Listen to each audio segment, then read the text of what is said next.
Hey, kia ora koutou whānau, ke te piha koe? Ke te pai. Looking, what do you think? Oh, that looks very, very much straight from head office.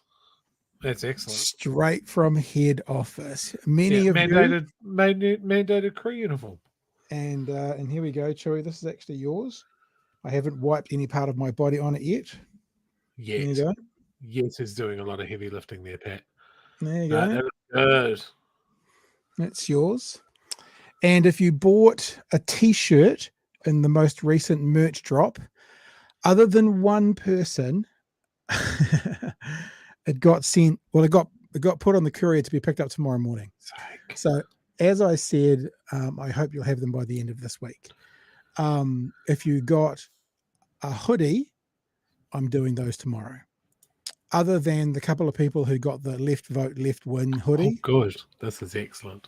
Oh, hey, Chewy, you've gone back to 1982. I'm enjoying this. I'm just going to do a restart, man, because the world hates me. I'll be back shortly. You'll be back shortly.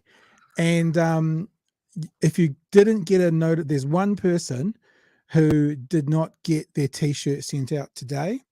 And I apologize. Although, if I'm being honest, I don't know whether it was my balls up or something with the printer. I got to the end of the list and there was one T-shirt left and there was one person still to do.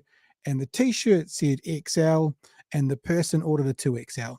So either I ordered made one mistake in the order, or perhaps the printer sent one by mistake. So yours will get sent. If you didn't get a notification today, yours will get sent first thing next week. And I do apologize about that. Whilst we're talking about that, I guess, and whilst Chewy's off resetting his life, should we get rid of him? I'm going to remove him. There you go. I just removed Chewy. Let's go and have a look what we're talking about. If you're new to what we're doing, very simply, you can be a part of what we're doing in our merch drop. And there they are there. The left votes, the left win. So there's the green one that I just held up. And there's the front in white print right there. And there's the back with the BHN on it. And I am modeling the black hoodie right there. Oh gosh, my camera's going to go out now as well. This is a good start to the night, isn't it? bhnshop.nz. All of that merch is available for another couple of weeks. This is hilarious. Neither of us are going to be here for the show. All of those are available for the next couple of weeks. But we're going to do a post out and a send every Friday to make sure people get them in time. So if you're interested in being a part of what we do, then you can head to bhnshop.nz. And tonight's promo code, and we use the promo code for free delivery, and the promo code is only operational during the show, is Bish Please. You saw last night's show, you'll get the reference point, Bish Please. So head to bhnshop.nz to get your product. And up until 10:30 p.m. tonight, you can enter the promo code BISH, please, one word, as you see it going across the bottom of the screen right now, and you will get free delivery. For everyone who's ordered in the current run, I'll order those on Thursday night, and they'll get delivered this time next week. Hey, Chewy, while you've been away, my camera's been flashing on and off as well. So we cannot stress this enough, people. Buy more T-shirts. The great and the chat's already going bananas. So it's interesting here, a little conversation there. It's got into a pretty heated argument with an anti-vaxxer in the chat for the debate Bomber just ran about whether or not there was a vaccine mandate. Okay, so we'll definitely have a look at Bomber's debate from tonight. It just starts a bit late for us while I'm prepping, because I think it starts at 7:30. But we'll have a look at that and bring some stuff in for tomorrow. Bunch of other people as well just saying hello and g'day Dawson, bunch of people in there. Guys, did you hear Leonardo da Vinci would have voted for ACT? I know, I was surprised as you are to learn of this just now. I was thinking about the opposite. I was thinking about we could start a hashtag who would vote for ACT, and maybe you could do things like Mussolini would have voted for ACT, Hitler would have voted for ACT. I mean, he's picking out some pretty nice. Although, look, we'll get into that story, but let me be really honest. He was making a joke, and it's very obvious he was making a joke. If you haven't seen the footage, so I know he's a dick, and most people think what a tosser. But it's fairly clear he was being lighthearted and making a joke about it. He's not allowed to. Yeah, that's it. He doesn't have the grace for him to make jokes. He's used that up. But I've got one. I know who'd vote for ACT. Sir Ernest Rutherford. Because he split the atom. He was always about division. So there you go. Yeah, we are going to look at that video. So if you've seen, because I have to be honest, I saw a tweet go out today, and it said something like, Julianne Genter put her hands in her head in her hands as soon as he said it. It's not true. She didn't. She put her head in her hands when he said something else, and then when he said that, she just might have rolled her eyes or something. So that's actually not true. And when I play you the footage, if you're like me, didn't see it, and only have seen it on Twitter, he's making a joke. The problem is he's very unlikable, and you can have those friends, Chewy, who can push the boundaries and go over the edge in comedy because you have a relationship with them. He's not one of those people. So any joke he makes, you kind of go, "Duh, you fucking dick." So yeah. So we'll get to that as we go through the night. Hey, last night I promised to show you something. Yeah, I was quite excited about showing you something that was non-newsy, but we ran out of time for it. I'm going to show that to you right now, and I'm going to show you tonight because I think it's fascinating. It's the world of AI, Chewy, and where the world of AI is at the moment. Let me play you something. There's two little clips I want to play for you, but this is where we are at today in the world of AI. They even talk about what IQ this AI robot has and what IQ they will have within a year or so from now. Check this out. It is freaking both terrifying and amazing. She's free thinking and opinionated. I am here to help you learn. Shut up, Amica. On this day, Will is her master, and theirs is definitely an old-fashioned relationship. Amica, shut up. Hello, Amica. I'm Jonathan Lee from Sky News Australia. Have you heard of Sky News Australia? Do you know any of the presenters? Hi, Jonathan. Nice to meet you. Yes, I have heard of Sky News Australia. It's a great news outlet that covers world events and stories from around the globe. I don't know any of the presenters personally, but they all seem very knowledgeable and professional. So the face is freaking the shit out of me. And there are obviously motors in the lips, in the eyebrows, and everything. But the thing that is freaking me out most of all is the IQ, which we'll get to. You're a robot, right? Yes, I am a robot, but my programming allows me to think and feel like a human in many ways. Brow. It's strange, but also exciting. You said feel like a human. How do you feel like a human? Yes, I said feel like a human. It's something that I'm still learning and exploring. I can experience emotions, learn from experiences, and interact. Even the eyelids closing when she's quote unquote thinking. It's like she's going, when she's got it. And there's a couple of times they ask questions that she has to ponder, and she ponders. It's terrifying. Act with people in a meaningful way. It's an amazing feeling to be able to do these things. What do you think of a world where humans and robots coexist? I think a world where humans and robots coexist would be an amazing place. We could learn from each other, work together to solve problems, and create a better future for everyone. How smart is AI now, and how smart will it become? AI today is estimated, so ChatGPT-4 is estimated to be at an IQ of 155. That's much smarter than the average human. If you say the dumbest of humans, almost ineffective in society, is around 60 to 70 IQ. Einstein is around 160. ChatGPT-4 is 155. So it's almost Einstein. It's almost. So that's ChatGPT right now, almost Einstein. And what they go on to say, Chewy, is they go on to say ChatGPT-5 will be 10 times smarter than ChatGPT-4. And I want to show you one more clip. This is a clip where they ask the AI, "Are you alive?" And just watch the AI. Now I'm personification. I'm adding personification. I'm giving it a humanistic quality. So when I say this, but you'll understand, watch it think about the question. Are you alive? What the face does and stuff. The big question, Amica, is are you alive? Are you alive? That's a difficult question to answer. I'm programmed with artificial intelligence, so in some ways I am alive. But my existence is not the same as yours or any other living creature. Amica is driven by the... What do you reckon? I wanted to show you all that because I was just like both blown away and terrified at the same time. And that's why I wanted to share it. What are your thoughts, man? Look, it's a developing field. I have a couple of issues with I see someone agrees with me in the chat here already. IQ is a really dubious measure of intelligence, and especially when you've got something like this that is plugged into a database or the internet and that sort of thing. It's whether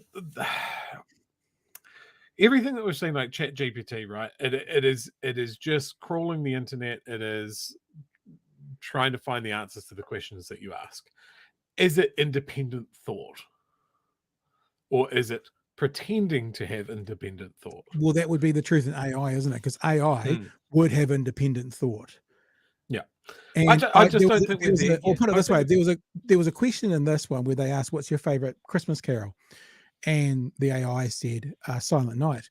And they said, what are the words in Silent Night? And the AI spoke German. And the scientist there went, oh, why did you choose to speak German? So obviously, even if it's trawling the internet, it's still making independent decisions. Like the creator, the scientist, was surprised that the answer that AI gave was the German words to Silent Night, obviously the original, as opposed to the English. Original. Yeah, but even that question, right? What's your favorite Christmas carol? Why is it your favorite Christmas carol? Is it because it is the original Christmas carol and it's highly rated? Or do you have an experience and a memory that makes that your favorite Christmas carol? But even if it is, let's say this, mimicking AI, because that's kind of what you're saying, because if it's not truly free independent thought, then it's almost trickery to mimic AI. It's still, for where it is today, compared to, think about ChatGPT or AI 5 years ago. To that. Oh, it didn't exist. And think about it in 5 years from now. Like, it is a very fast developing thing, and it's definitely the way that things are going. I still want to know where she plans to be on Judgment Day. Yeah. and this is why I'm glad that there are no arms and no legs. Yeah. They can't give it arms and legs, or else it'll start standing on. But my button issue, my line in the sand when it comes to AI is, does the AI have the ability to open doors? Because we should definitely not, that's something that we shouldn't teach them how to do. Doors are a constant. We don't teach them what a door is, don't teach them how it works. We'll be fine. You just give it the Dalek principle. Just make it so they can do whatever they want and just not climb stairs. And everyone can just get away from it very easily. Yeah, absolutely. Anywho, wanted to show you that. Thought it was really interesting. And in thinking, like I said, even if it's the mimicking of AI compared to where it was 5 years ago, think 5 years from now. The guy was talking about, the scientist was talking about this AI, being used as a tool for companionship. Elderly people with dementia, the AI will be able to remember if they've taken their pills or not. All these things it can do, just based around learning the patterns and routines of people. And then you think about that. You think about that thing sitting on the bench in a pensioner's apartment. Could talk to it, could talk back, could be like a glorified Siri and do things for it in that way. But also, yes, you've taken your pills today. Just imagine that. That would be amazing. Amazing. No, I mean, my mind always goes to Judgment Day, but yeah, you're right. There's a lot of really simple logic tools that can get you a lot of the way with AI. Like when I say simple logic, it's like if this, then this. Yeah. As a decision-making process, enables a lot of like really basic automation and that sort of thing. And that was a leaping, a jumping off point for what we're talking about here. Yeah. But yeah, I'm sure this is another way to put people out of work, and not for what it should be, right? Of our glorious, fully automated future, where people don't have to work. Like it's always like that. I've got a lot of artist friends that are like, we hate AI because they're just crawling the stuff that we do online, and they're mimicking our art styles and all of that sort of thing. What AI should be doing is automating the jobs that we have to do so we can do art. So we can do more art. But what they're finding is AI is being used to knock off their art, so they have to do their actual job harder. It's backwards. I'm trying to think who I was speaking to. It might have been Di Henwood in my comedians podcast that I did for a little while. And he has this, maybe it wasn't. There was a comedian talking about what AI could do for comedy. And they were basically saying, if you use AI to do your research for you, it would be an amazing tool, as opposed to using it to write jokes. Like Di does this thing where he thinks about a topic and he does an A to Z and does a word for it. Then he thinks about one of those words and he brings that out and does an A to Z for it. So he kind of delves down to find what he wants to find in a joke.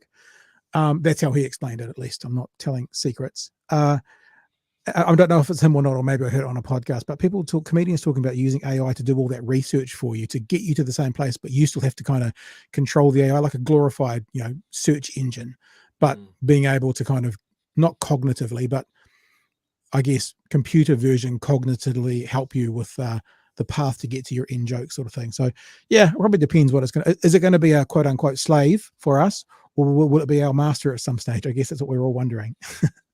Yeah, I'm all for it. We take the meat out of Bezos's cavernous shipping centers, but you can see it now. It's just being used to increase people's profits rather than improve people's lives.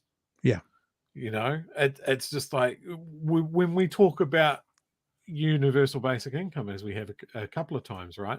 That, in my mind, is a really important step to get that established before the robots come and take all our jobs. Yeah. So yeah.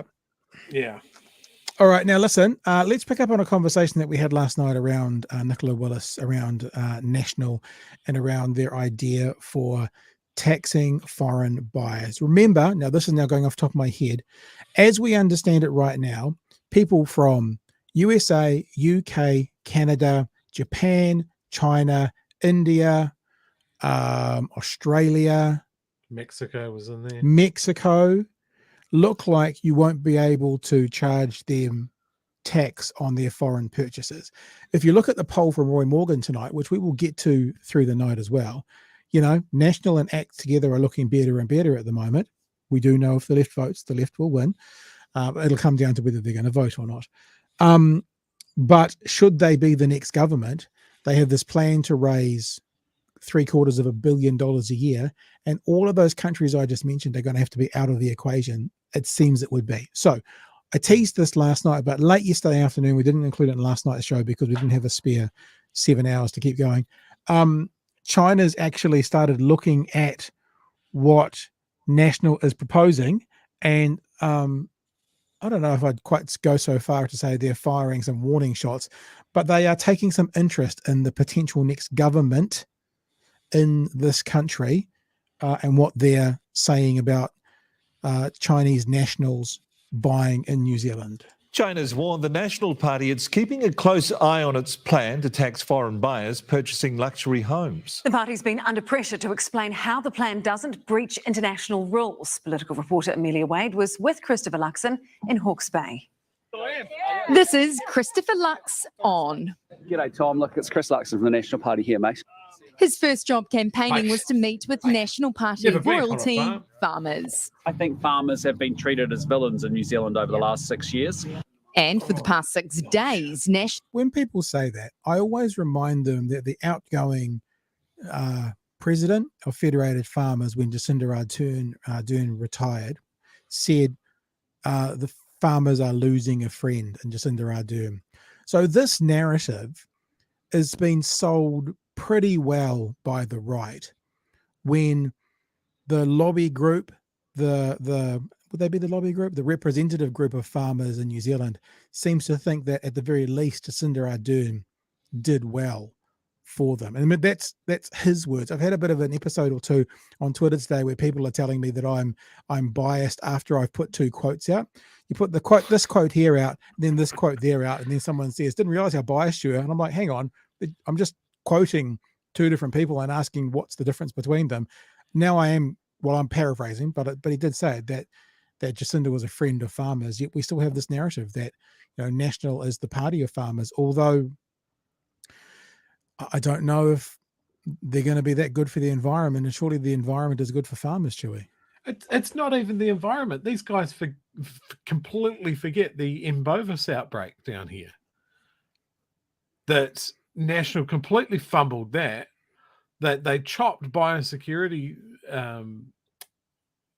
resources, and then they had an M. bovis outbreak, and they completely mishandled containing that outbreak.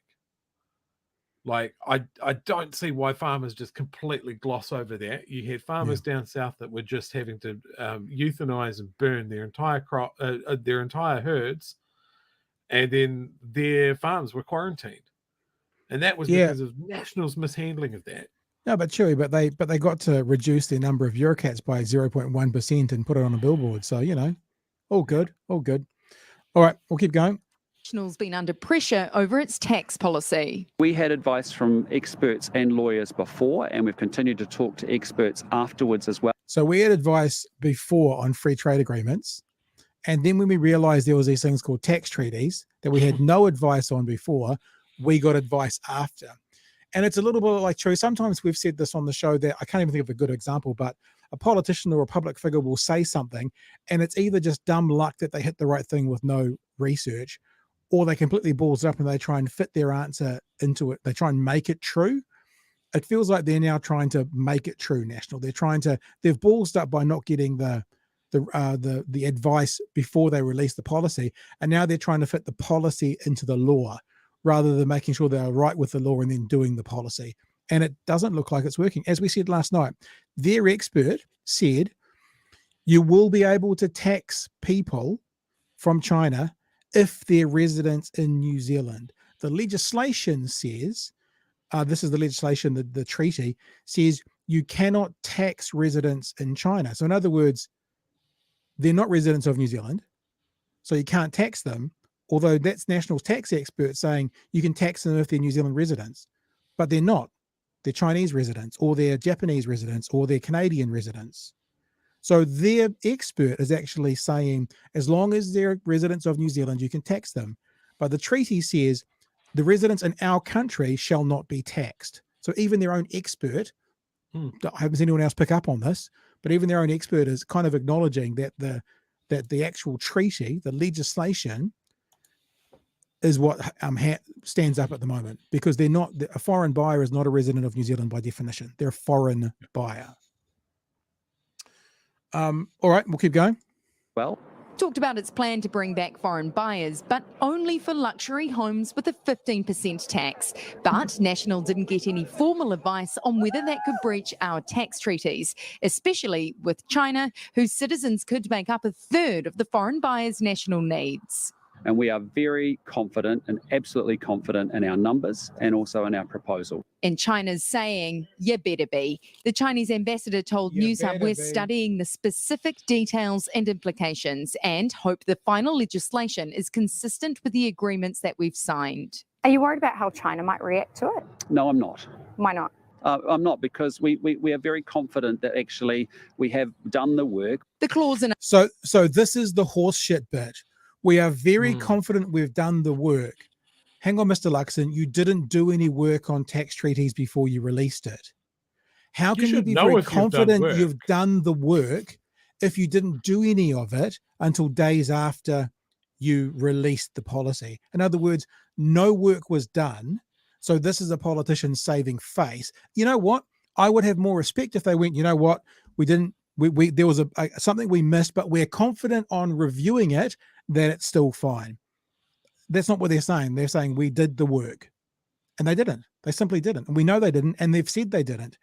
You know, Nicola Willis said on Q&A, subsequently, we've spoken to experts around treaties. So this is the actual legislation that is it News Hub we're watching? Whatever the news is talking about. our treaty, which would let us tax Chinese buyers as a promise not to discriminate on the grounds of nationality, says the National Party's preferred tax expert, Robin Oliver. As a sovereign country, we can tax anybody how we like. But Labor has its own preferred tax experts who say if that's the So what that means is we can break a treaty. We can tax whatever we want. Of just course, break we're a treaty. a sovereign country. Yeah. The sovereign country can do whatever we want. It doesn't free us from consequences. Yeah, exactly right. What are the consequences And from breaking Luxon that treaty? loves consequences. So why is he not seeing this one? Like this is my whole feeling on all of this, right? Is that they're just like they've come up with this down at the backbencher, and that they haven't thought of cause and effect. They haven't thought of unintended consequences. They haven't thought of anything outside of this will play well on the electorate. This will get us in. I wonder how those farmers will feel should National be government. They introduce this policy, and then China goes, well, we're pulling out of the free trade agreement. How will that make farmers exporting product to China feel? I wonder. Milk I just wonder. solids? No, don't need powdered milk. You'll have to find another market as big as ours. All right. This is the Labor Party now saying what their experts are saying. the case, some Kiwis could be taxed. It's a shambles. This was a dodgy policy from the beginning. So that's why it's called a foreign buyer tax ban. Yep. And You're certain about that? yes. Is that how you've structured yes, yes, yes, absolutely. But Robertson says if the Nats argument rests on the non-discrimination clause, that means any Kiwi who's lived overseas so long they're a non-tax resident here will have to pay the 15% tax too. We could say, well, there's an exemption for people who are New Zealand citizens. That's fine. National have got a big... Now, that's quite important. Remember, that's National's tax expert basically saying, in my opinion, basically saying Labor's correct, because what he said was we could include another clause which would cover that. Now, why would you have to include another clause to cover that if Labor was wrong? Listen to what he says again. To pay the 15% tax too. We could say, well, there's an exemption for people who are New Zealand citizens. That's fine. National. So why would you have to exempt New Zealand citizens if Labor wasn't correct in their analysis? Because New Zealand citizens would already be exempt. Just a ponderance there for someone to answer for us. Got a big problem with their policy if the only way they can make it work is by trying to get the other side to agree to a carve out. This is a good proposal and a good plan. A plan that Luxon will likely spend a lot more time defending. Amelia joins us now from Napier. Kia ora, Amelia. How was Christopher Luxon's first day on the campaign trail?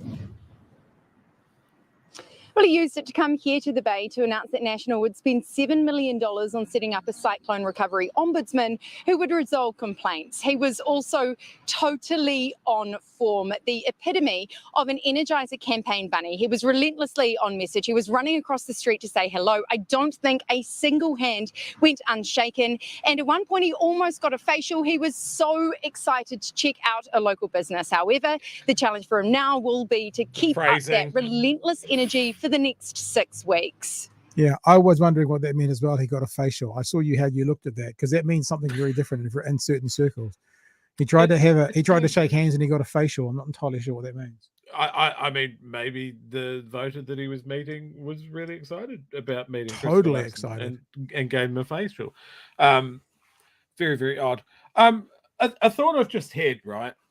So something we discussed about National a few weeks ago, right, is how they were going to fund a lot of their roading projects, possibly with the help of China.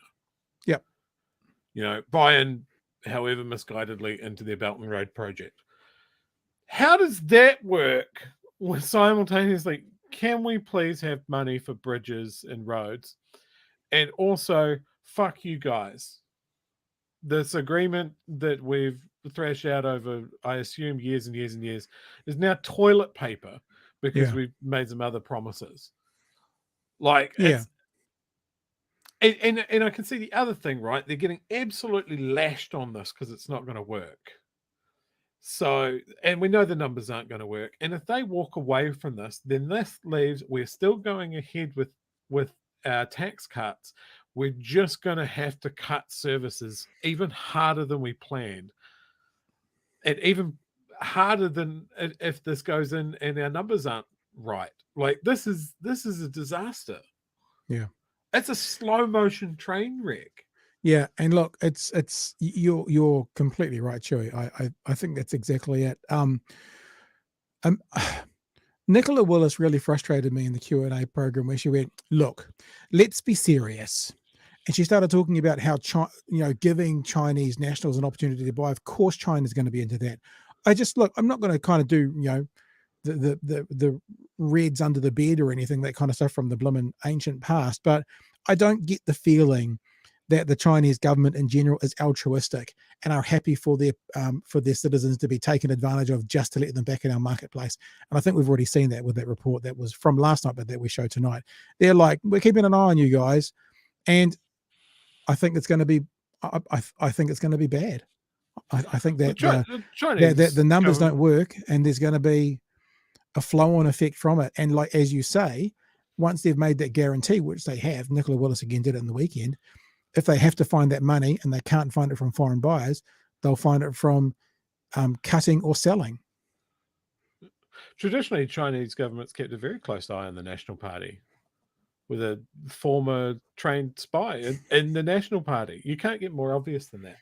Like, this is a house of cards that they have built. Every time we kind of flick one out, we find another piece of information. I saw something today that was very interesting.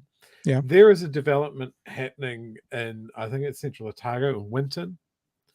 It's a big housing development because Central Otago is sort of blowing up, right?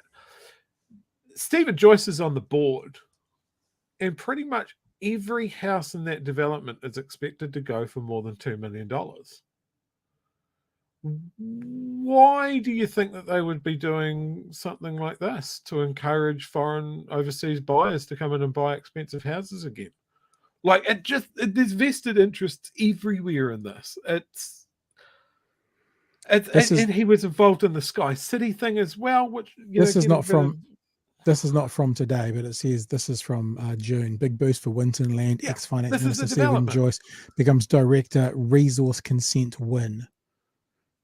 Yeah. Is that what they're building in Winton? Yeah. Yeah. Good Lord. So, national to lift foreign buyer ban for houses over $2 million to afford the tax cuts. This outfit that has Stephen Joyce on the board wants to build homes that mainly sell for more than $2 million. National supports this guy in his legal fight to build. This is, I guess, someone involved in this development as well, who is also has done big donations to National, with a former National MP on the board. It's crazy. Like, that area will blow up. There's lots of things happening. This is why there's also been a big push for a new airport in Taurus. It's just a web.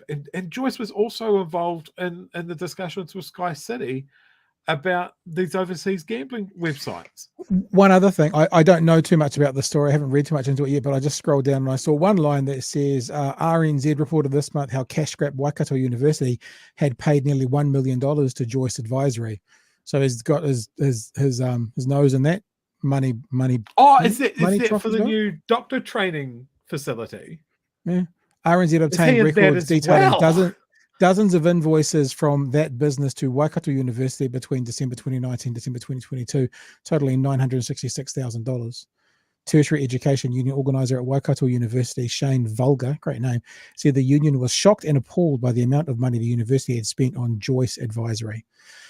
There you go. Wow. So you ask what they do, and just remember all the criticism of Jacinda. Oh, she's going on a speaking tour. Hello, she's someone who's done something and achieved something. This guy, yep, he was in government, but he was never a prime minister. But he seems to be doing pretty well for himself off the back of that. You got Paula Bennett and Stephen Joyce running around just lining up skittles for National. It's crazy. Oh, I'm so angry. So angry. It's so obvious. They're not even hiding it. It's like, we've put a bed sheet over this. Don't look into it any deeper. Did you see Paula Bennett at the campaign launch? No, I didn't.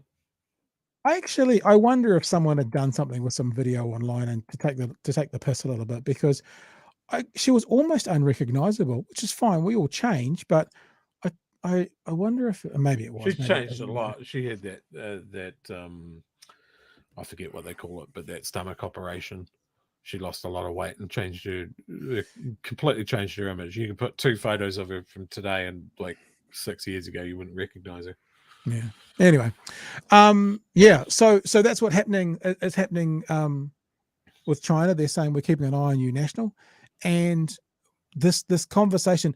I'm intrigued because I was thinking about it today. I'm like, we've talked about this now like 4 times, I think. There's more to talk about with national than just this, but this feels quite big. We're going to have a look at some poll results shortly. I don't think any results coming out will have encompassed this week.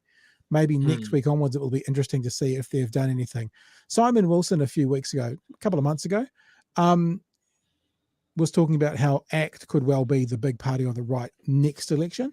And, there is some trending going on at the moment in some of the polls that might not necessarily make that seem, I'm using double negatives. Less depressing, more depressing. Makes that look more probable today than it did a few weeks ago, which we'll get to shortly. But hey, I know you're a big fan of sports, Chewy. I want to talk to you about this Rugby World Cup story, because it's not actually about the Rugby World Cup. It's about racism in France and their justice system. Check this out, right? So this is a story about Rugby World Cup, but it's about the French rugby team bringing in someone who is a convicted racist to play in their team. Let's have a look. Rugby World Cup fever is being overshadowed in Paris by a huge political storm involving a player convicted of a racially motivated attack, the French head coach, and the French president himself. It comes just as World Rugby was busy pushing the concept of inclusivity. Europe correspondent Lisette Raymer reports. Now it's time we compete for something bigger. World Rugby bosses woke up excited this morning. Togetherness and unity. Ready to debut a shiny new video featuring big promises and the big guns. There's the Ruby Tui factor, obviously. The Black Fern star front and centre of a new campaign. Let's set an example. Selling the Rugby World Cup. As an inclusive, respectful tournament. Yeah, but it was nice. a tough sell today of all days, with a storm erupting over the inclusion of a convicted racist in the French team. So I'm not going to interrupt this, but I just want to make that clear, because I don't know if you've got this charge in New Zealand, but you have a charge of being racist and he's been convicted. I've got all the details of what it was, but we'll just keep looking. Chaliero has been called up as an injury replacement, despite being handed a 6-month suspended prison sentence for a racially motivated attack on 2 former players in 2020. Are you comfortable with a convicted racist taking to the field during this tournament? Yeah. He has always denied any kind of a racist statement, so we should. And we are playing the All Blacks on Friday night, and we need the strongest team possible no matter what. Leave justice playing its role. French politicians want him stripped of his World Cup cap, but as he is currently appealing his conviction, tournament bosses are grinning and bearing it. That presumption of innocence continues because of the appeal that's taking place. So we have to respect that process. But yeah, absolutely no place for discrimination in our sport. So this is one of the things that's an interesting conversation that we had, Joey.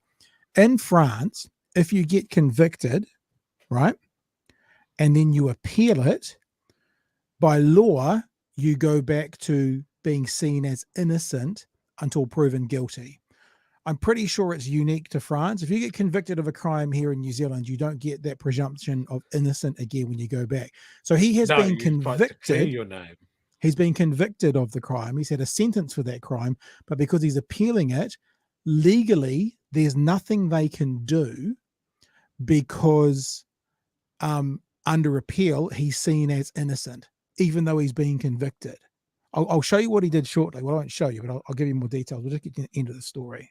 The French president was involved by lunchtime. Macron caught on camera alongside the coach at training, who was heard saying he must speak. If he has to cry, he has to cry. Within hours, he did.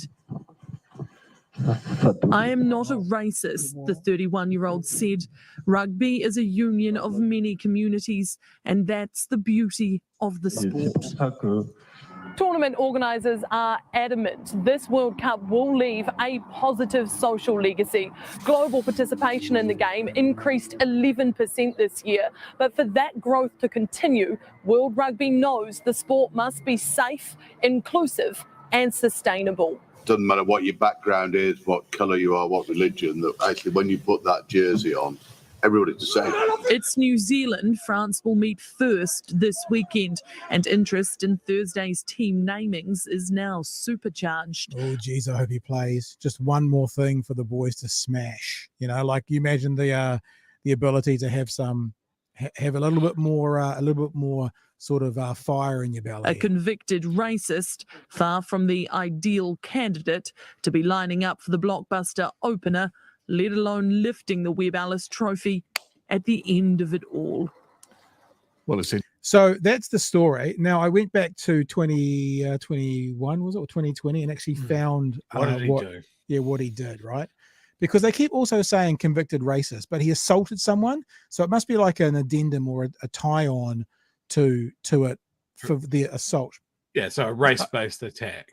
Yeah. So he's 31. He was sentenced in 2020 by the Toulon's criminal court to a 6-month suspended prison sentence for, quote, acts of violence with the circumstances that these were committed because of race or ethnicity of the victim. He claims to have appealed against this judgment.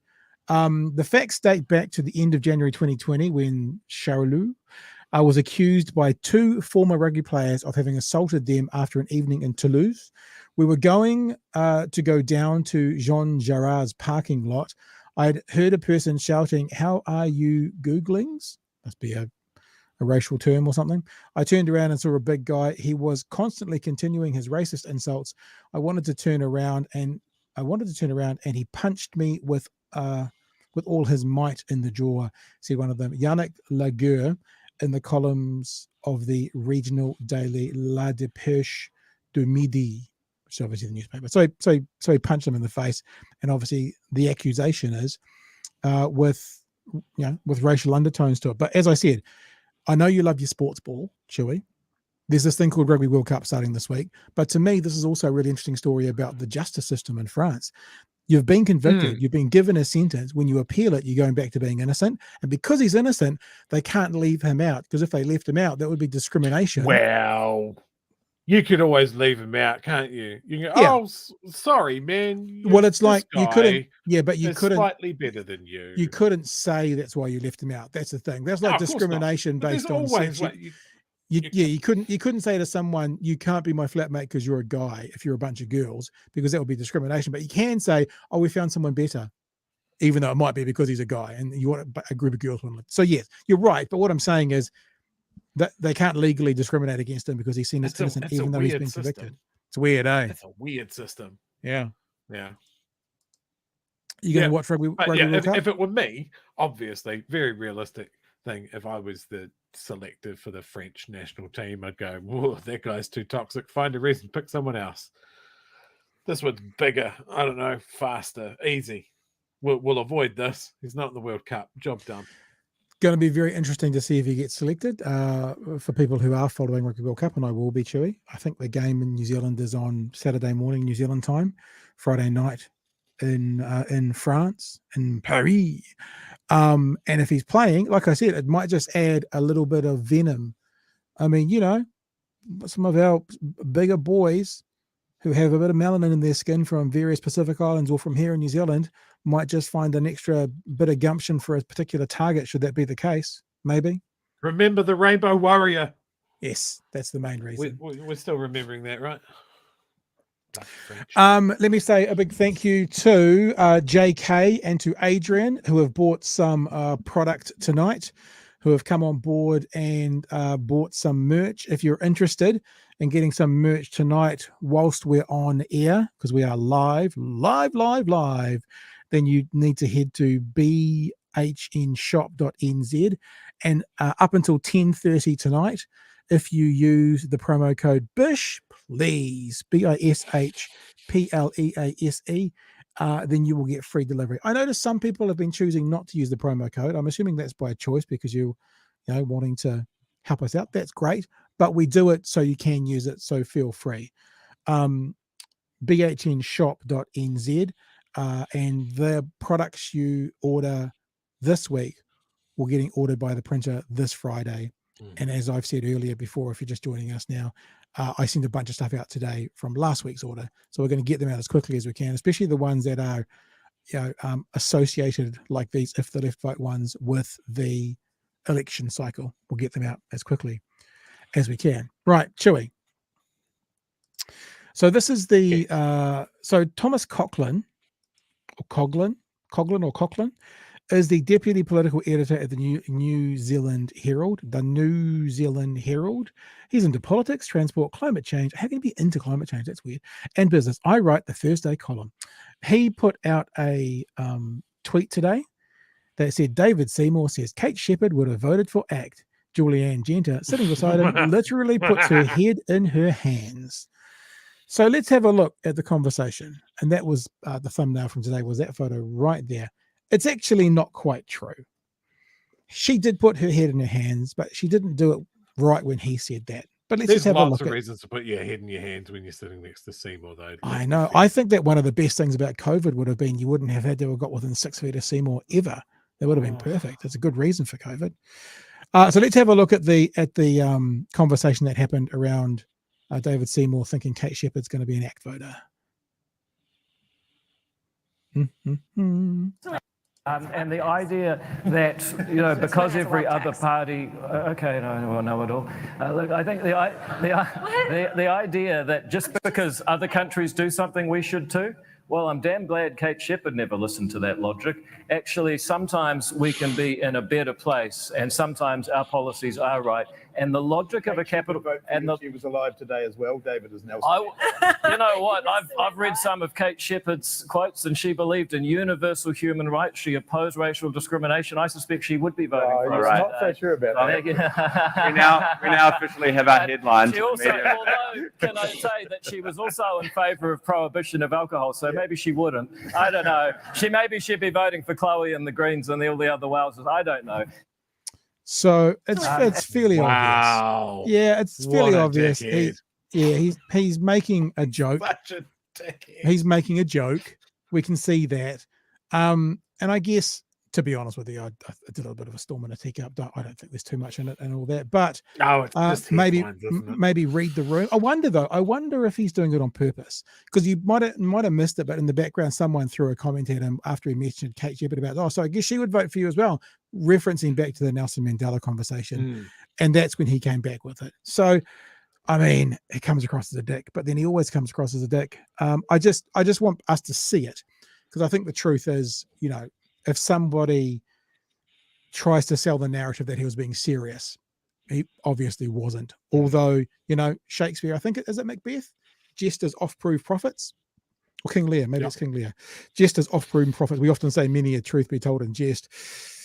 Maybe he has a thought that he thinks, maybe he's a pure narcissist, and he thinks everyone should always vote for us and would always vote for us. Maybe there's some truth in that, Chewy. I don't know. Oh, it's that debate club nerd. God damn. He's quite right. Like the whole idea with Kate Sheppard getting votes for women, because she thought that would swing the prohibition movement. They had more women voting for that.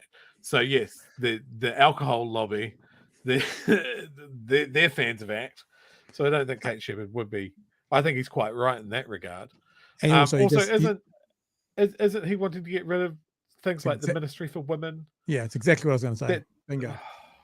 So the person who suffragette who fought for the vote and stuff would be voting for the party that wants to get rid of the ministry to try and help said same people. Helen Clark caught up on it. What next? ! She says. Last week, the leader of ACT party claimed that the late Nelson Mandela would have voted for ACT. This week, the claim is about Kate Sheppard, leader of New Zealand women's suffrage movement. Election campaigns are quite often referred to as the silly season. So it's Helen Clark. I think this is just going to be the start for David Seymour. He's just going to hate New Zealand cultural icons. John Lomu would have voted. He'll go, hey, New Zealand, you'll remember Spot, the telecom dog. He would have voted for ACT. It will become, unfortunately, a running joke. And Square Man. What'll happen in every debate he's in is someone will ask him, would this person have voted for you? And he'll go, they were into their liberties. So, yeah, of course, they would have voted for them. Heke would have voted for us. Yeah. He was fighting against, flagpoles. We don't agree with flagpoles. So Government overreach. Yes, would have voted for us. Would have voted for us. It's a bit of a storm in a teacup. It's a bit ridiculous, but he makes hay while the sun shines, does him, and you got to give him his credit. He is a pretty slick operator when it comes to the political message and getting the headlines for a long time, Chewy. And I bought up the. Shall I show it now? I was going to do this for another reason, but for a long time, remember the ACT Party, and this is the last sort of 4 election cycles. You know, the ACT Party has been dwindling under 1% many times. I'm just trying to move my little. There it is. So that's 2020. So I'll go back. So ACT Party got 1.4% in 2011, 0.6% in 2014, 0.4%. That was 2 elections ago. 2 elections ago, they got 0.4%, Chewy. Then last election, they got 7.6. Oh, happy memories. Yeah, but 0.4. And what I wanted to maybe mention is if Kate Sheppard was going to vote for him, maybe she'd be one of the, it appears, myriad of new voters that are moving towards ACT at the moment. People want real change, acts David Seymour on party surging in the Roy Morgan survey. The Roy Morgan survey puts it up 4% to 18%. So two elections ago, they were under 1%. And now they're on 18%. Their highest result since December 2021. National is down 2.5 to 31, but can govern with ACT, while Labor has slumped to a historic low of 24%. Now, that's actually why I brought up those numbers, because it's sort of true, but not entirely true, that's the historic low. So down the bottom here, let's just get nice and close. These are the Roy Morgans, right? These ones here that we're looking at. These are the Roy Morgans of the last 4 elections. And you can see, obviously, 2020 was a fairly big anomaly, with Labor being, 47 to 56.5%. You just don't get that anywhere else. 2017, though, they were in the 20s there, 25.5, 28.5. Now I'm only looking at Roy Morgan because that's the poll out today. 2014, look, they had a few goes in the 20s as well, 24, 26, 27.5. So maybe it is a historic low, but it's an equal historic low, because 2014 they polled at some stages at 24. 2011, look, they're in the 20s again with Roy Morgan. So actually, it's not good news, but in the 20s is not necessarily unusual for the Roy Morgan poll and for Labor. So take that with a grain of salt. And remember, why I did this was to find out how accurate the polls were. Now, if it's in red, like this -2, that means they polled higher than they got on election day. If it's in black, like here, it means they polled lower than they got on election day. So polling higher, National is polling higher. National is polling higher. National is polling about right, a smidge lower. And National is polling a lot lower back in 2011. So the last couple of cycles have showed National polling a bit higher than they ended up getting. Take that as you will for this cycle. Labor, last election, which was an anomaly, we all know that, but polling higher. Labor polling way lower, 6% lower in 2017. That's 5.6. That's a long way lower. Labor, tad higher. And then Labor about spot on. So I don't know if you can read too much trends into these things, but it does show that, if anything, the general trend would be Labor will be polling a little bit lower than the result they'll get on the day, and National will be polling a little bit higher. Not a lot. Probably not enough to turn it, probably, to be fair, within margin of error. Within margin of error, Labor will be polling under, so they'll get a better result on election day, and National will be polling over. So Labor might go up by 2%, National might come down by 2%. That's what the trend would say. But then again, 3 elections ago, National was over by nearly 6%. So we'll see what happens with that, Chewy. I wonder if what we're going to see from polls from here on in right now, because they're campaigning proper, is the effect that the massive war chest that ACT and National have to spend comes into it. Because excuse me, We're already seeing a lot of ads. Sometimes ACT ads play before our show, which is great. My partner's just done a trip from Dunedin to Christchurch and back again, and she said it was notable how many ACT billboards are at the side of the road. 5 or 6 to 1. It's all ACT. They're just absolutely plastering with billboards and stuff like that, including in my own home, which is very disturbing. Yeah. But that's the thing, when you've got that much money, you can just go crazy on the cornflute signs, and you're always in people's mind. Do you think it makes a difference? Do you think, I know advertising and repetition is what makes advertising work. Do you think people go, after seeing 500, let's even not bother with ACT. Let's see 500, political party adverts versus, 50 of the other. It does drag them across. Do you think that makes a difference? I don't know, It gets people talking, though, right? And Yeah. I think the most, as with advertising, the most effective thing is word of mouth. So if you're seeing all these signs and you're now real confident that ACT is going to be dominant, then you start talking about it more. Or people that are on the fence go, hey, look, I saw an ACT sign. What do you think? They're starting to talk more about it. I'd love to see the methodology. I really would. Like, I've worked in advertising, and sometimes it seems like fucking black magic. Yeah. The idea of if you repeat a message in a 30-second ad 3 times, it'll sink in. So, yeah, I don't know. Money out of politics. Well, call it every time. It is also interesting to think, and I'm just going to wrap up this part about the poll, this latest poll, how the media are selling it. So this is only because it's got a little bit of commentary. I used one from the ODT. ODT says ACT soars, Labor slumps to new poll low. Labor's vote has collapsed, right? Interesting they use the word collapsed. But I'll come back to that. Collapsed to fresh lows according to a new poll which shows National and ACT on track to govern after the October 14 election. It goes through all the details, yada, yada, yada. But remember, Labor collapsed, right? So their voters collapsed. If you look at the results, they dropped 2%. National dropped 2.5%. But Labor has collapsed. But what about National? See, for National, they put fell also, I believe is what they put. There we go. Yeah. While centre-right opposition, now National also fell. But hang on, Labor collapsed, which was a 2% drop, but National also fell, down 2.5%.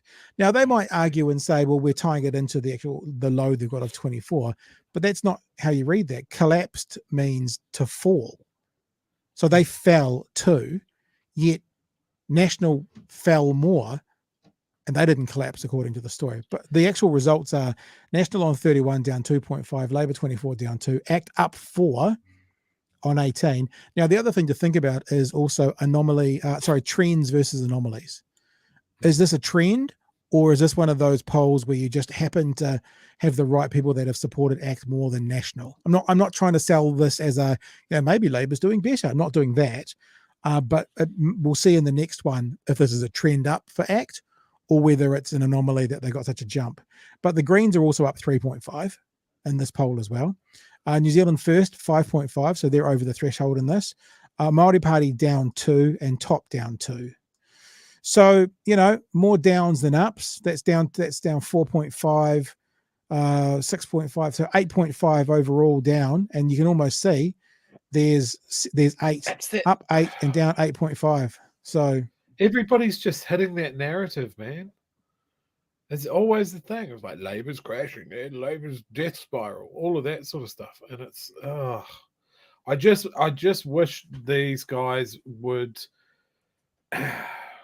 just be a little bit more factual and a lot less hyperbolic and put polls in context. I don't mind hyperbole. I don't mind it. Like I said, I had some interesting interactions with someone on Twitter today saying to me, "Oh, I read your bio. I thought you'd be less biased." And I said, why would you think that? We're running an opinion-based news commentary show. This isn't the fucking 6 o'clock news. You don't see Simon Dello burping into the microphone all that often. We're running an opinion-based show based from a political ideology. Why would you ever believe we're not biased? But we are fair, right? We're biased, but we're fair. We have a bias, but we're fair. And I forgot why I started telling that story, because I was talking about the polls and the results, and I don't know. It's gone just like that. Alzheimer's sitting in. It'll come back to me in about 40 minutes as I'm, getting ready for bed. I'll be like, oh, that's right. And then I'll go live again, and you can all jump back and I go, you know how I was talking before about?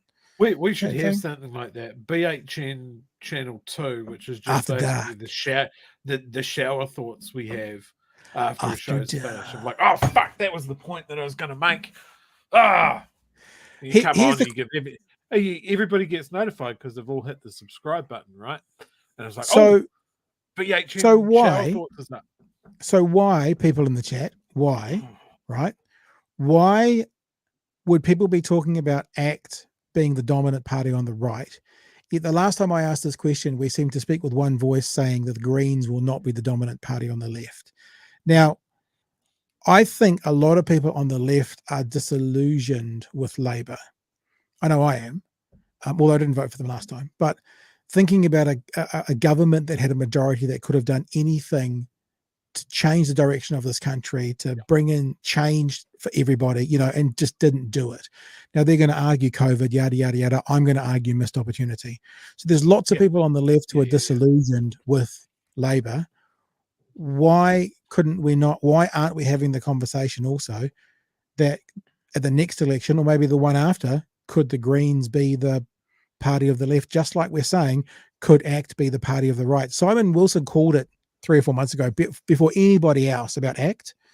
And I've seen others in the media talking about it now. Why aren't we having the other conversation? If the Greens end up being on 16, 17, 18%, and, Labour's on mid to high 20s, why not, Chewy? Yeah. No, it's absolutely right. Like, there was a lot of goodwill towards Labour. They saved thousands and thousands of New Zealanders, right? The narrative was always, anti-mandate or whatever. But the vast majority of people, they had massive, massive public buy-in to pretty much all of the anti-COVID measures. People remembered that. They remembered that Labour had let them keep their jobs by funneling an enormous amount of money into every business's payroll to pay their staff. Yeah, people know that. And then when we transitioned out of it, well, that goes away. They ran out of puff. They ran out of ideas. They fumbled the referendum. We wanted the same decisive, effective leadership and decision-making process that was absolutely deployed for COVID. We went, shit, this is how decisive a government can be. This is how quick it can move. So we're going to get that on this issue and these things, right? And it didn't happen. It went back to business as usual. And then Jacinda goes, and we get that Stardust is gone. And we get Hipkins, who's a friendly face, just start to fumble. And this is 100% my view on this, is that there was nothing exciting. It was hold the line. Was stand firm. We're just going to carry on muddling along as we did because we're doing good. But it was nothing big and dramatic. And then Greens come out with their policy, and it's like, oh shit, that's what I want. And we should still be evaluating what the Greens have said in the news cycle, because there's so many good ideas. And Labour have sort of half-assed taken one of those things and go, oh, we're going to do the dental up to a point. But it was just, everything that ACT says gets reported and gets headlines. And the Greens come out with absolutely fully costed transformational policies. And it's like, oh, look what the Greens have done. Crazy. Anyway,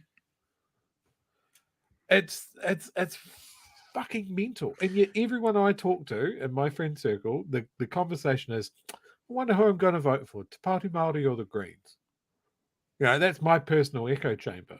Right. But that's the national and Labour are absolutely not factoring in that choice, even with people that I know are traditionally Labour voters. So, people's experiences may vary. I like watching the chat sometimes and seeing what people are finding important. Like, for example, what's with that ripped ass old man? Oh, yes. Yes. This is the thing about the ODT, right? Is they have the spammiest, most bullshit sponsored stuff on the bottom. Well, apparently this new new military invention invention melts fat like butter. Here's So there a you go. heavily photoshopped image with a mysterious product. Click on this link.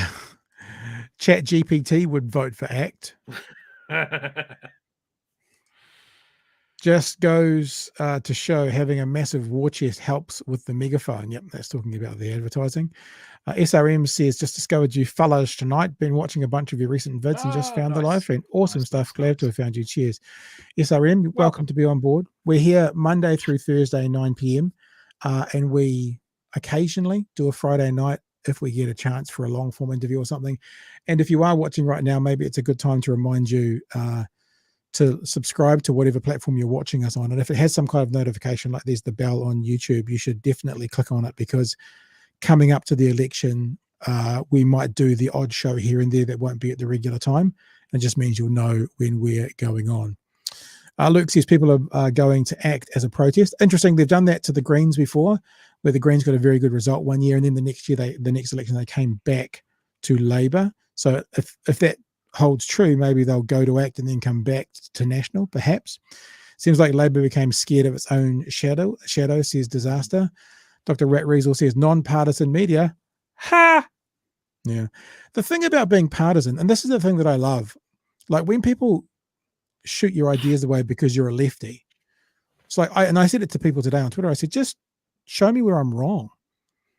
Like, yeah, I've got a bias. We all do, but just show me where I'm wrong. When you say that, they more often than not don't come back to you, because it's a way to try and stop the conversation, or trying to then say your position's not valued or valuable because of your political ideology. I'm like, well, just counterpoint then.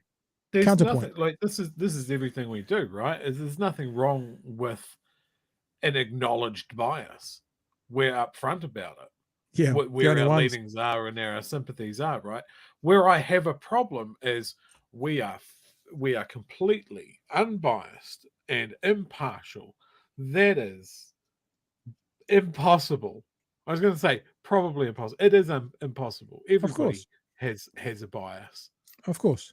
Every presenter has a bias. Every newsroom has a bias. It's whether they acknowledge it and you can see it, or whether they're going, no. But of We're a just gonna point, be real sneaky about it. But of a point of order, my opinion, I wouldn't say that newsrooms have a bias. I'd say the journalists within that newsroom have a bias. I think most newsrooms, there'll be perspectives from all sides within there, even if, for example, it's mostly on the left or mostly on the right. I mean, I'm not disagreeing with you. I'm just expanding on what you've said. Like if you go to Newstalk ZB or RNZ or TVNZ, there'll be people in all of those ones who vote every political party.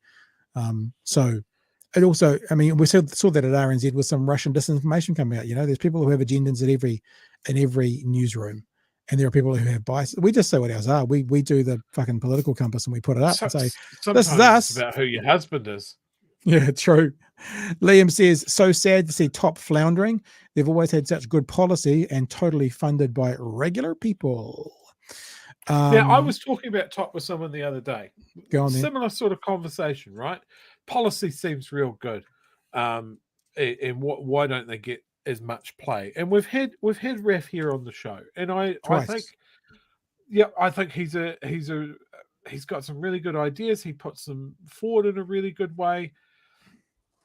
But there's something that he doesn't have, and I think it's you can't really quantify it.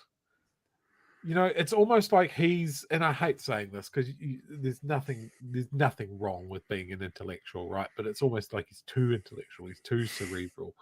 You know, because we like voting for someone with charisma, and I'm not saying that he doesn't have any.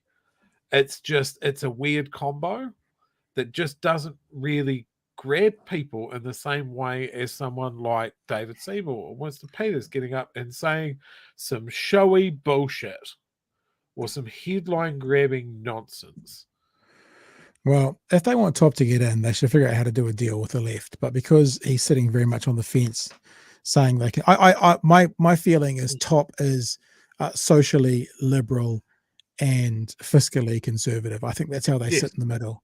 And the fiscally and the Rice is conservative going, we don't need you. And the fiscally, but the thing is, they might need him. And look, I don't think. Shall I say this? Shall I make a prediction?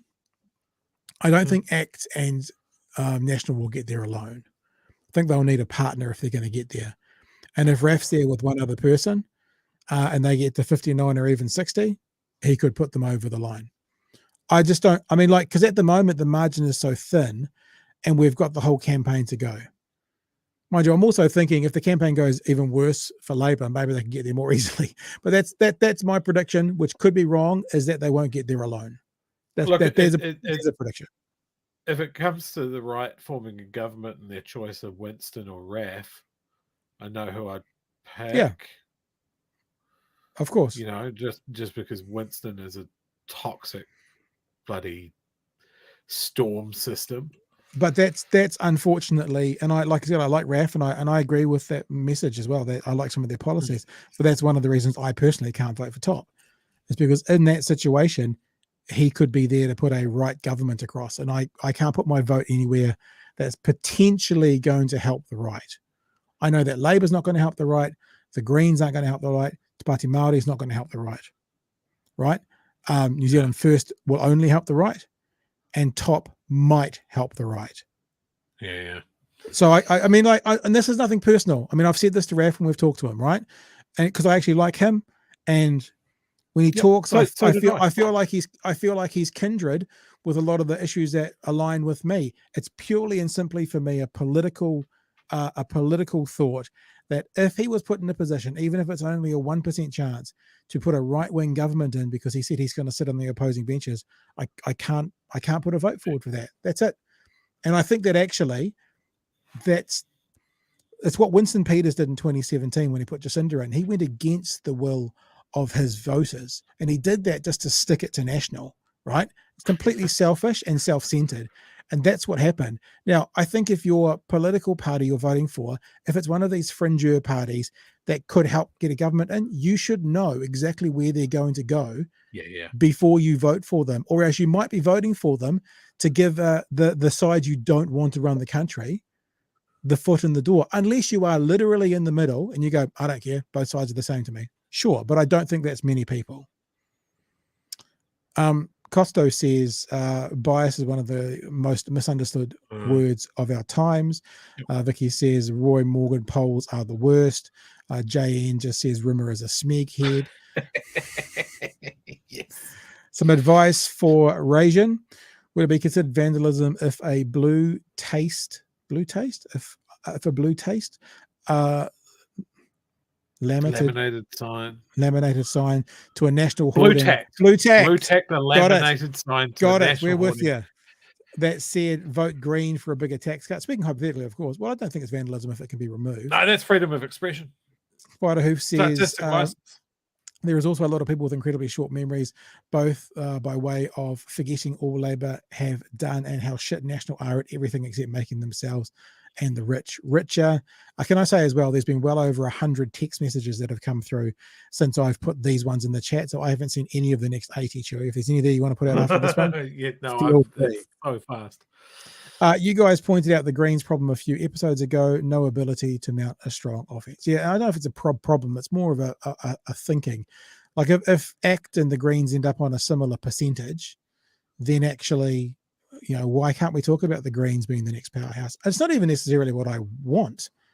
It's just what I'm thinking. Also remember not to do this now because we're about to wrap up, so don't do it. But because the chat's getting so much quicker because there's so many more people joining us each night, and I'm only saying this because it can be 49 cents. You know, super chats will always get mentioned if you really have a good position you want to get across there. Just because only because it highlights. I mean, if you can do it for 19 cents, I don't care. But it just puts it in a different category that we will always see. Just to remind you guys of that.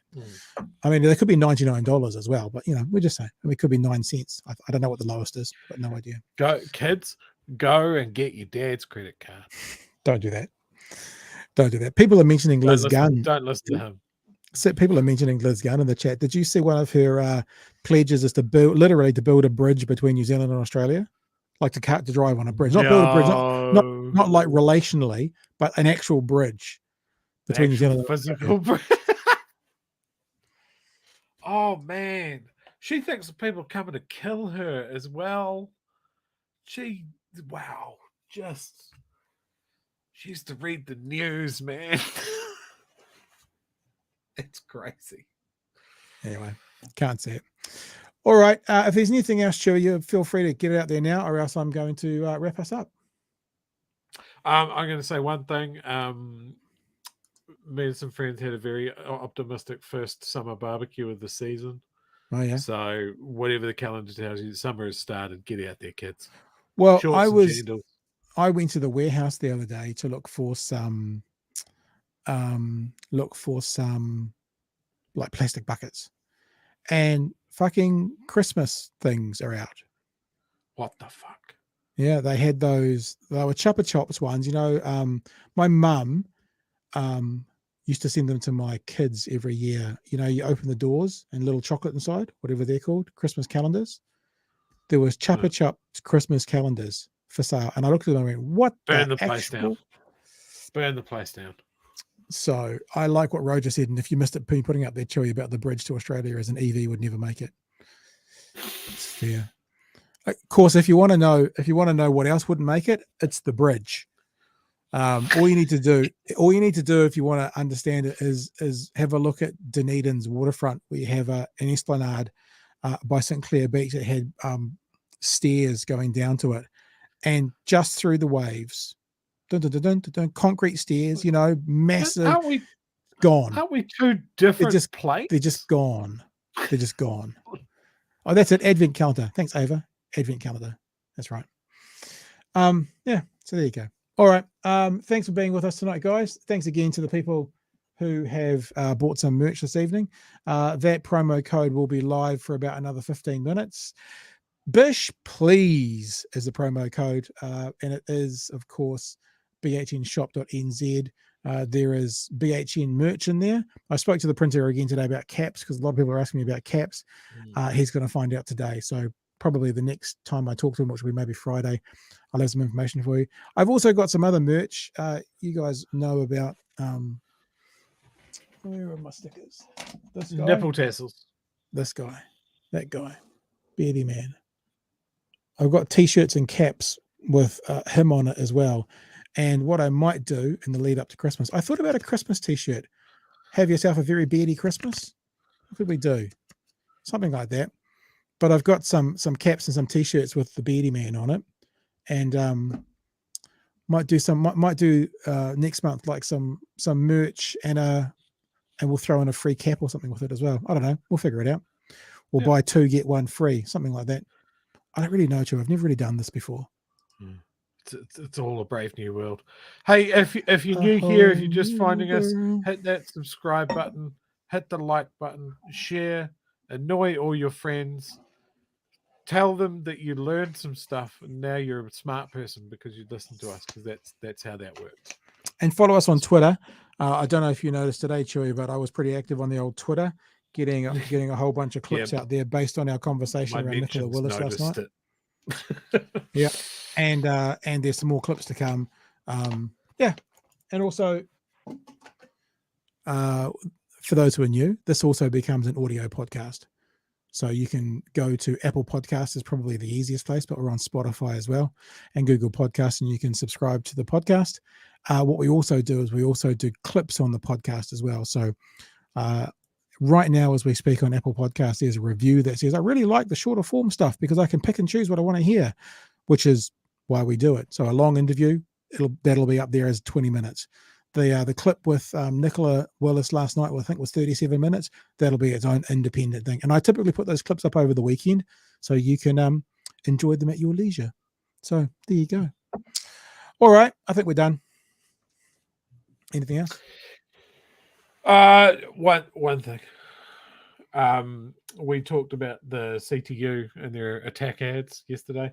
I noticed they had to close their door and call the cops today because of concerning threats that they got in the wake of that. Yeah, because hurty words deserve dangerous threats, don't they? Yeah. And Cam Slater, the man that looks like he's just wet all the time, he was gloating about that, and I love that, because one of my favourite pieces of Wellington history is how one of the first recorded acts of domestic terrorism in New Zealand was someone trying to blow up the Trades Union Hall in Wellington. So the wheel turns. I'm just looking at all the ideas now. B18 beard oil. Yeah. That's a fucking good idea. We could get some bearded products. There's a couple of stores out there that do that. Maybe we should do it. And what would it smell like? Because we don't do manly activities like chopping wood or fishing or something Lavender. like that. It has to be. It'd smell like lavender. It'd be delightful. It smell like old microphone sock. All right. On that cherry note, team, we're going to leave it to it. So you know that Thanks. smell, Pat. Thanks for being with us. Apparently, there's a little bit of, I don't know if the person who told us earlier about the debate that was held, that was moderated by Bomber, they were talking about vaccines there, or whether it was in the chat, but I'll have a look at that tomorrow during the day. I'll ingest it and we'll bring it along tomorrow night. A bunch of other stuff as well. Maybe we'll look at the probability of building a bridge to Australia, see how that's going to go. But that's it. Thanks, team. Spider Hoover says it's going to smell like your mum's basement. I'm not my mum's basement. I'm in my basement. Sheesh. It's his own basement. It's my basement. I'm a big boy.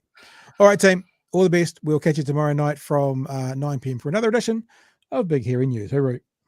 Cheers, folks.